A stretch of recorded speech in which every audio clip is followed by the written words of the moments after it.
right back in there. Well, of course, you know, if you get what ducks go to be, you might kill any of it. You know, Rod, camouflaging, you know, of course, to us, it's one of the most critical things that you can do down here besides, you know, learning how to call a duck. And, of course, we went to the tree bark. It seems to blend in best with not only the flooded timber, but also the tree blinds. And now Ronnie, you know, he's got this other camouflage on, which he uses, I guess, the rice field, don't you? Right. We use this, most everybody down the rice field uses this kind of, that sage color. like dead grass. Not only is the clothing critical or the blinds itself, but if you hunt in flooded timber, especially where I was born, we were just back out in the flooded timber where I was, and you notice the boats, well, we got them camouflage. We got to cover the motors up with something, but it's real critical. A duck flare from a boat real easy if it's not camouflaged properly. Well, getting on those boats, you know, well, you can't camouflage anything too much, I don't think, but you have to make sure that it blends in with whatever area you're hunting. You know, I noticed also a lot of duck hunters have gone to Parkerized guns. You know, yourself and I have. And Ronnie's shooting this 870 here. It's not Parkerized. If you notice, of course, the sun's not. It's just a blue steel here. That sun hits that thing. It's a big glare. Whereas it hits Parkerized, it doesn't. You know, it doesn't shine near as much. Well, Remington's done he's, you know, they've done a real good job this year by coming out with this special purpose. And it's probably one of the, you know, best shotguns I've used. But that Parkerized fish and the action and everything, it really works well. Well, let's talk about steel shot just a minute. That's real important. You know, it's getting where you have to shoot steel shot everywhere. That's true. And we've been shooting 2x6s over decoys, and they've done real well. But I've been getting a lot of reports on in these rice fields. They're shooting 2s more than anything else. They're going straight 2s, most everybody I know. Well, this is a 2x6 is what I've been using, Roger, and I've been shooting. And I've had real good success with it. I really enjoy it. You've been shooting 4s, I think. I shot some 4s, you know, when we were having to do a little pass shooting that worked real good. Now, over decoys, the 2x6 has done real well. You know, it's a lot. You got a little 2s in there to knock down power plus a lot of shot from the 6. Well, what we're shooting in these guns are, this is a 26-inch barrel with a rim choke in it, and we patterned not only improved cylinder, modified, and fulls using various types of steel shot. And the best to be found shooting over decoys and shooting in flooded timber is a modified barrel. Now, if you got ducks in real close, you know, improved cylinder is pretty good too. Just a single type of shot, 4 seem to do the best over decoys. What range are you shooting these ducks at, approximately? About 30 yards. About 30 yards? Yeah. Do you find you have to take any difference in your lead or compensate for? No, you know, everyone shoots a little differently. But those 2x6s and 4s, you know, at 30 yards, you put it right on their nose and you swing with them, and you got them. You shoot just like you shoot lead shot. Yeah, no different whatsoever. Mike, we talked about camouflage and the proper equipment for duck hunting. Let's talk about calling techniques now. Well, of course, as you very well know, duck calling is as critical as any aspect of duck hunting. Whether you work with camouflage, you work with that, boats and motors that you use. Duck calling is something that is just about a must unless you get to a place where you don't need to do any calling. Some places in the country, you know, you have pass shooting. But down here on Mississippi Flyway, we have so many of the ducks are just hounded and shot at so much all the way from Canada down that we have to become a pretty good duck caller. One thing I want to point out that a duck call is not easy to use. It's probably one of the most difficult types of calls to ever master. This particular call is a single recall in which we make, and we try to make it where it'll produce the exact sound of a mallard hen, because you want to sound exactly like a hen. Hey, why don't you cover, let's talk about just how you get the basic sound out of a duck call. Well, actually, duck calling is nothing more than controlled air, or controlled breath. The easiest way I can tell you or explain to someone how to use a duck call would be simply to learn to control your breath from your diaphragm, taking in a breath and letting just a little bit of air come out each time. Now you can stop your air by using the back of your tongue or your throat, whichever is easier for you. I use both methods. Now, in making a quack, like I say, you use a controlled air, take in a breath, and I'm going to exaggerate this now, but you see right now I'm letting just a little bit of air go through my throat and I'm cutting it off with my tongue. So every time I go, I'm forcing that air out and I get a quack. Now, a series of calls is nothing more than a series of quacks. Now, the different cadences, the different pitches, you don't have to worry about right now. The cadence you do, that's the most critical thing in using a duck call. Not necessarily the pitch. There are so many ages of ducks. There's no hen out there in the woods right now. She's probably a mature hen. She's got a good sound to her. Some young hens make different high-pitched sounds. They have a cracking voice, but the cadence is always the same. Now, take this call and you make a quack with it. That's your first step. You can change the tone of your quack by simply moving your hand here.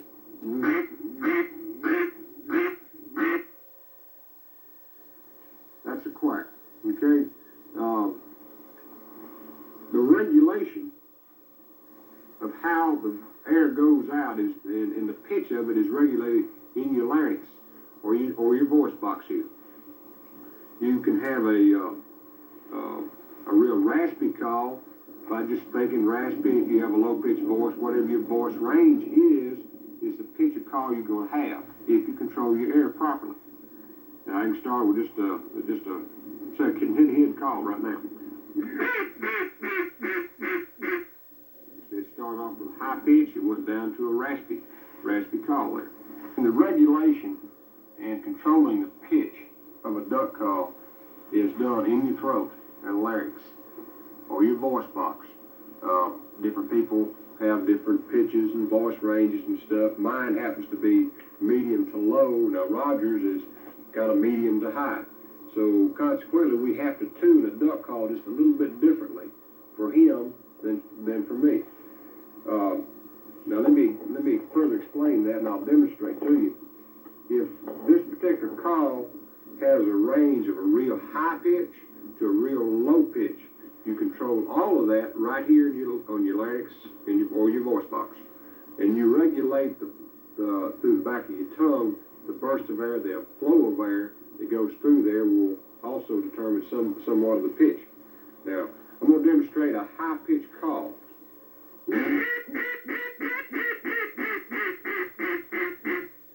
That's pretty high pitch right there. Now, I can make it just a little bit higher, but it wouldn't even sound like a duck. And that's what we're talking about here. We want to be able to show you how to sound exactly like a duck, because if you're going to kill a lot of ducks, you're going to have to do that.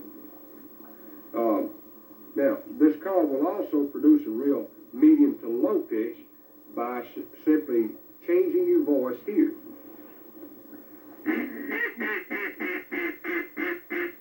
See, that went considerably lower. There are several types of calling techniques that you use when calling ducks, and there's several types of calls that you use. We're going to do what you call a feed call right now. A lot of people call this feed call. Actually, it's a chatter call. You hear this sound mostly when ducks are in the air flying over, and flying high or flying through the timber.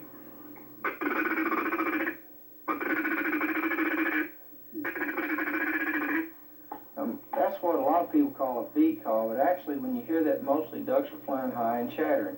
Now when ducks are feeding on the water that we've heard, they mostly do a sound that sounds like this. Mike, why don't you demonstrate?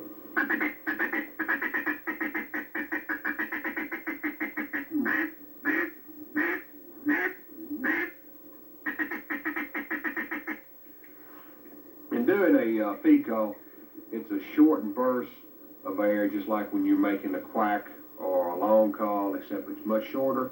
It's more distinct and it's more rapid with varied cadence. Now, also what you'll use is a quack. Now, I did throw a few quacks in there with that, but you can change your quack by the way you hold the duck call. I prefer to hold it like this. A straight quack would be. The more air you force into it, the more rattly sound you'll get out of this particular call. Or you can change your quack by using your hand a little bit.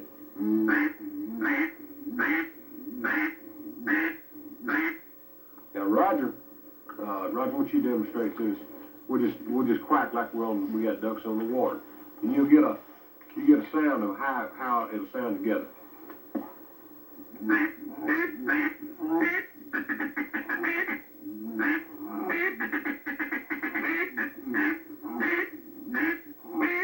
Okay. And calling ducks, a lot of times we'll mix all this together. But the next call I want to go over is what I call a continued hen call. And it's just no duck on the water. How do you get them? Somebody shooting them up. Yeah. It's just no continued hen call, just a duck's on the water. She's sat there flapping her wings, she's feeding, she's resting, whatever she's doing, just kind of, it's a confidence builder if ducks fly over. It's a security call. Yeah. Ducks that do that, they're securing the area they're at. And when you do that, it makes ducks feel that they're safe. It's all right to come on in right then. And that call sounds like this.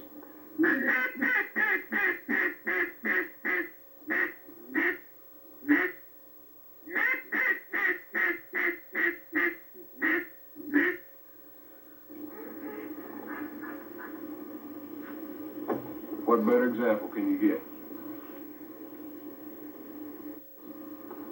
Let's go over the comeback call. Comeback call is very similar to a continued hen call in that it's just a little bit shorter. You drag out your first note, and it usually ends in either 2 or 3 cadence. And this sounds something like this. Now, Roger uses it just a little bit different.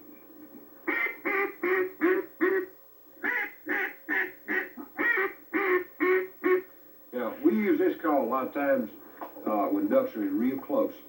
When you want to get that final bank, they've made a pass or two, and they're kind of going away from it, and you hit that call. A lot of times they'll lock up and just come right back around to you. If you noticed also on the continued hen call, the first note wasn't quite as long as the comeback. Right. You use a little bit longer note on that, you hold it a little bit longer. That way the ducks, they distinguish that you're calling at them, that you're not just continuing. But it's that continued hen call and the comeback call, both are it really expresses contentment or pleading. Okay.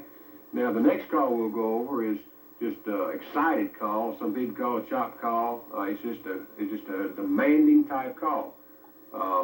When ducks are a little wary, which most of the ones we get down here are, you can just kind of demand for them to come in after you've pled with them to come in, and that doesn't work, and you watch your wing beat a little bit, and it still doesn't work, and you hit that demanding type call. A lot of times they'll just follow in there. And it will vary anywhere from 3 to 10, 12 notes. It depends. We've heard some old hens out here a while ago, and they were giving that call. But it'll sound something like this.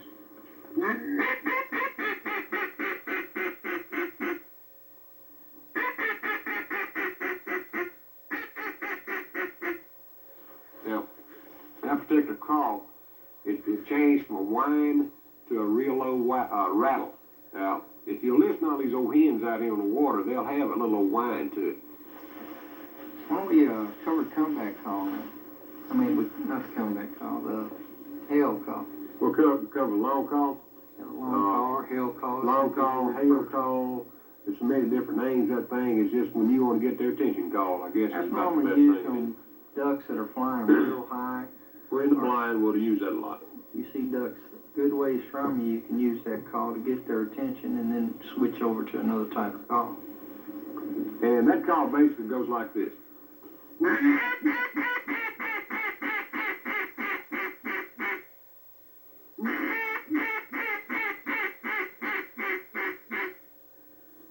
repeat that 4, 5, 6 times. You can drag it out a little longer.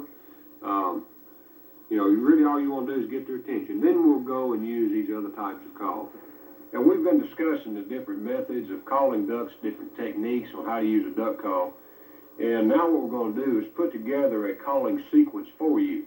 Now, we're going to start this thing off with using long calls and, you know, combining different other types of calls, and we'll get ducks in a close range, and we'll mimic throwing up your chute, because you can pretty well tell what's going on by just watching our faces and also watching the type of call that we use. Okay, we're going to start out with, say if ducks are at a long range off. Okay, first of all, we're going to get their attention. Okay, Roger, you want to help me out on this? All right.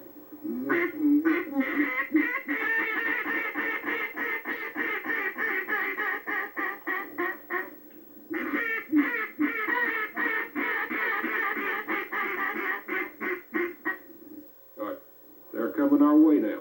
You know, they're kind of, they may just come straight over us. We're not going to say a whole lot when they're coming to us. Now, if they're moderately high, you know, a lot of times Roger and I use a feed call and also a quack in combination. Okay, let's show them that, Roger. See, the ducks are coming right over us right now.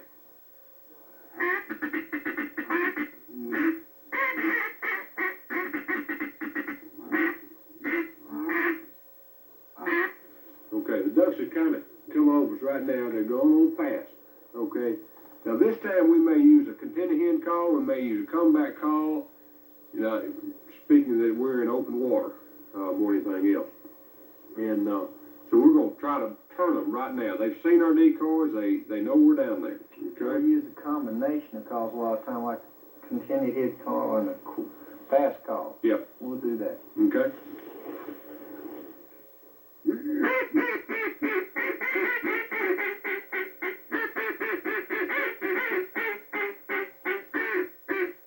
All right, they turn. Okay, let's say the ducks have turned on us right now. They're coming back around. All right, we're still going to start calling a little bit.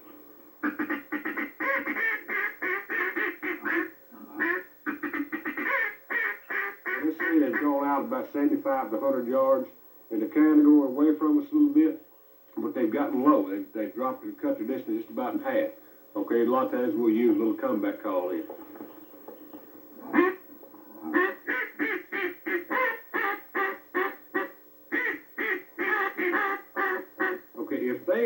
If the ducks reacted to those calls and they're coming right in decoys, we really don't do anything else.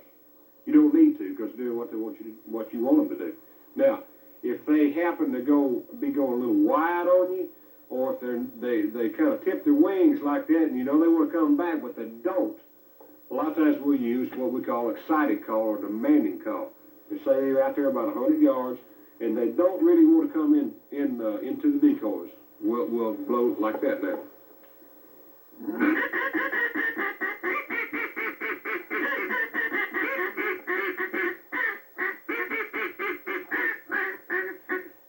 series of those fast calls like that sometimes will just make them turn real quick, and they're doing just what you want to do. They're going to come right and light the decoys. Now we'll use this also when the ducks are, say if you have your decoys 30 yards from you, 35 yards from you, and they light on the other side of them or try to light, we'll use that quick, excited call just to pick them up a little bit. A lot of times they just float 5 or 10 feet off the water and light right in your decoy. You want to keep in mind also, when you're going to use that to keep them from lighting one, it's crucial that you don't let them get their feet down. Yeah, don't let them they got their feet down. Once they drop their feet, it's almost impossible to pick them back up.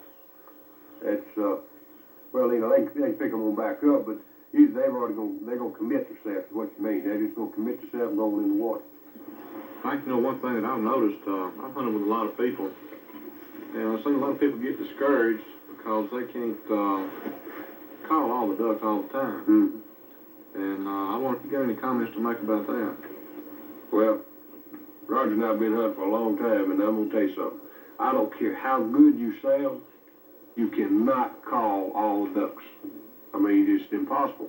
Roger commented a while ago, you know, this morning he had a bunch of hens on the water around him, and, you know, there were ducks flying everywhere, wasn't Yeah, the ducks, the ducks a lot of times fly over and the hen holler at them and they won't do a thing. That hen just call in, they just keep flying, So when you call in, you don't need to get discouraged because of that, because ducks don't respond to calls all the time. So a lot of times in the hunting area you're at, you have local ducks that just stay there the whole hunting season. They get decoy shy, call shy, so it doesn't matter how good you are, you aren't going to call every duck in.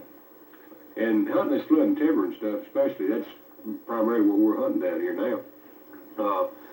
We have a kind of a theory, A to C, and we're in the middle, we're at B. And of all the things that we've talked about, camouflage, the type of guns, and the calling techniques, it's our job it's just so difficult to learn how to call these ducks and bring them in to point B, to intercept them. And you've got to offer them something, because at point A to point C, they've got food and roost. Food or feed and roost. So they're going to eat in one area a lot of times, and they're going to go roost in another area. And you've got to catch them in between, and that's difficult. That's one of the positioning of where you're hunting is really important, because you have to get to where the ducks want to go. Right. They're going to find an area in there that they want to go down, and you might have to move your decoys 3 or 4 times to get there, but that's where you want to get. You want to get right where them ducks are going down. If you see ducks going down 150 feet apart from you there, pick them decoys up and move, because that's where they're going to go down. They'll respond to your calling a whole lot better than that. Let's say we get these ducks, take them to the camp, clean them, do a little scout. I'm ready. I hope we'll have as good luck tomorrow as we did today. I don't want any of y'all's ducks. I thought you were going to clean all of them. No, I'm cleaning mine. Come on, Jack. Go. We'd like now to invite you to sit back and enjoy some hunting action. Proper use of calls and camouflage, along with hunting techniques discussed, will enable you to enjoy the many rewards this sport can offer. Good luck and good hunting.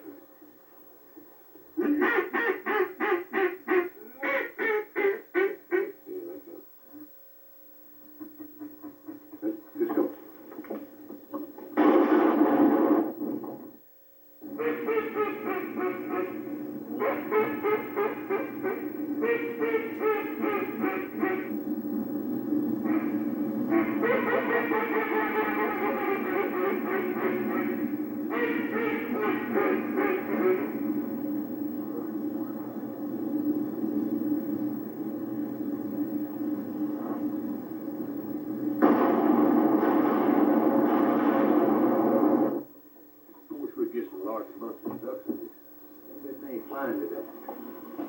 That's 4, 5, that's 6, 7. Like you do, right? Yeah.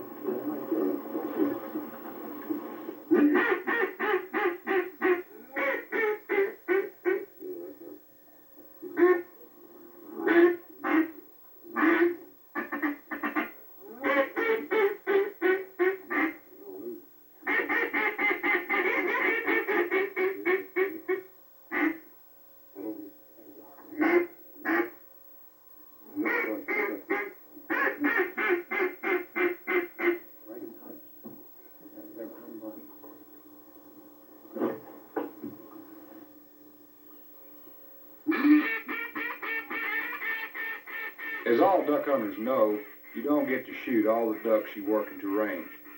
Roger and I have been fortunate enough to get our limit on this particular day, but couldn't resist calling in several more flocks.